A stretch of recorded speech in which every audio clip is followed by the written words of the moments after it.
नमस्कार, मैं हूं शिखरदीप और आप देख रहे हैं GBN 24। धोनी के गढ़ में जाकर, चेपॉक में जाकर आरसीबी ने दर्ज की है अपने इस सीजन की दूसरी जीत। एक दशक से ज्यादा का समय लग गया आरसीबी को यह कारनामा करने में, लेकिन जब किया है तो क्या खूब किया है। कल आरसीबी और सीएसके का मुकाबला था। मुकाबले में आरसीबी ने 50 रनों से सीएसके को हरा दिया। टॉस जीता था कप्तान ऋतुराज गायकवाड़ ने और मेहमानों को पहले बल्लेबाजी के लिए आमंत्रित किया था। मेहमानों ने भी खूब धुलाई की चेन्नई के गेंदबाजों की। चेन्नई के विकेट पर इतने रन बनते नहीं है जितने बना दिए आरसीबी के बल्लेबाजों ने। 196 रन बनाए थे आरसीबी ने उस विकेट पर। फिल सॉल्ट ने शुरुआत में ताबड़तोड़ बल्लेबाजी की। विराट कोहली एक गेंद पकड़कर खड़े रहे। रजत पाटीदार कमाल का अर्धशतक था। ये कप्तान कमाल का कप्तान है आरसीबी के लिए। अब तक सब कुछ सही रहा। वहीं टिम डेविड ने आखिरी के ओवर में 3 छक्के लगाकर जब टारगेट 175 तक ही सिमट जाने वाला दिख रहा था तो उसे पहुंचाया 196 तक।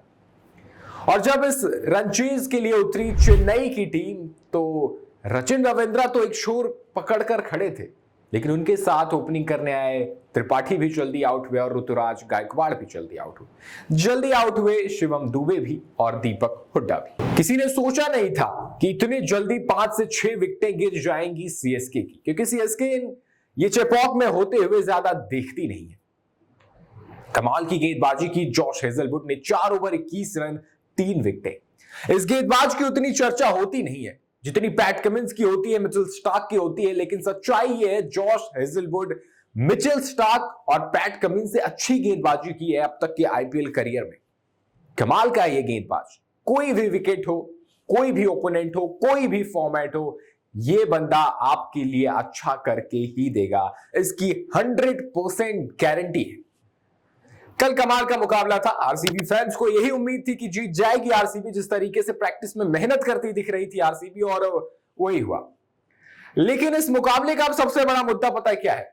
वो ये है कि एमएस धोनी बैटिंग करने थोड़े ऊपर क्यों नहीं आए। एमएस धोनी ने सैम करन को पहले भेजा, रविंद्र जडेजा को पहले भेजा, आर अश्विन को पहले भेजा। ऐसी सिचुएशन में जब बहुत रन चाहिए हो, गेंदें कम हो, चलो मान लेते हैं कि अगर एमएस धोनी पहले आ जाते तो भी शायद चेन्नई का मुकाबला जीतना मुश्किल था। लेकिन अब सवाल यही है कि आखिर धोनी आए क्यों नहीं? धोनी ने क्यों रविचंद्रन अश्विन को ऊपर भेज दिया? क्यों सैम करन या रविंद्र जडेजा से पहले नहीं आए? इसे लेकर अब धोनी को खूब ट्रोल किया जा रहा है। लोग कह रहे हैं कि धोनी यूं ही खेल रहे हैं, बस स्टंपिंग करने के लिए खेल रहे हैं, विकेट कीपिंग करने के लिए खेल रहे हैं, वो आखिरी के 2 ओवर में ही आएंगे, चाहे कोई भी सिचुएशन हो, कोई भी परिस्थिति हो। पर यहां पर बात यह है ना कि धोनी ने बहुत पहले क्लियर कर दिया था।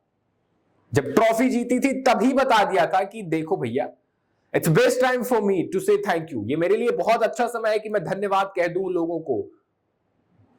लेकिन मुश्किल ये है कि मैं अगले 7 महीने 8 महीने मेहनत करूं और वापस से आऊं। किसके लिए? इन फैंस के लिए जो हर ग्राउंड को चेपॉक बना देते हैं, जो हर ग्राउंड को चेन्नई का होम ग्राउंड बना देते हैं। मैं इनके लिए दोबारा आना चाहता हूं, इनके लिए गिफ्ट देना चाहता हूं मैं इनको, और यही मैं इनके लिए कर सकता हूं और वही कर रहे हैं एमएस धोनी।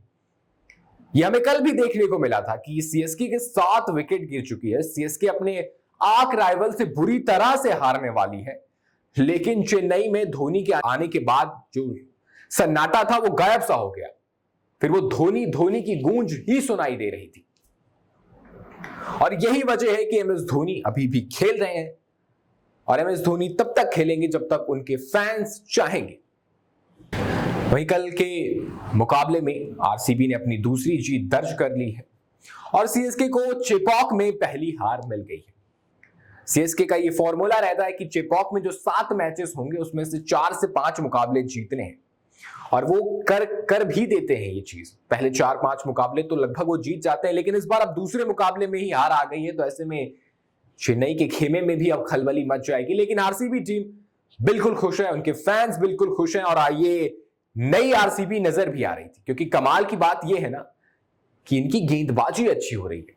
पिछले मैच में भी हमने देखा था कि कहां से कहां लेकर गए उनके गेंदबाज मैच। जहां एक समय लग रहा था कि सामने वाली टीम 250 बनाएगी, ऐसा नहीं होने दिया। इस मैच में भी उनके गेंदबाजों ने कमाल का प्रदर्शन किया, और आरसीबी की ये जो कमजोरी थी उनकी गेंदबाजी, वो इस बार मजबूत किया है। और क्या कमाल मजबूत किया है। और बैटिंग तो उनकी हमेशा से ताकत ही रही है। वैसे इस मुकाबले को लेकर आपको क्या लगता है? क्या एम एस धोनी को ऊपर आना चाहिए था? क्या एम एस धोनी के ऊपर आ जाने से कुछ बदल जाता मैच? क्या सीएसके जीत सकती थी मैच? आपको क्या लगता है? हमें कमेंट करके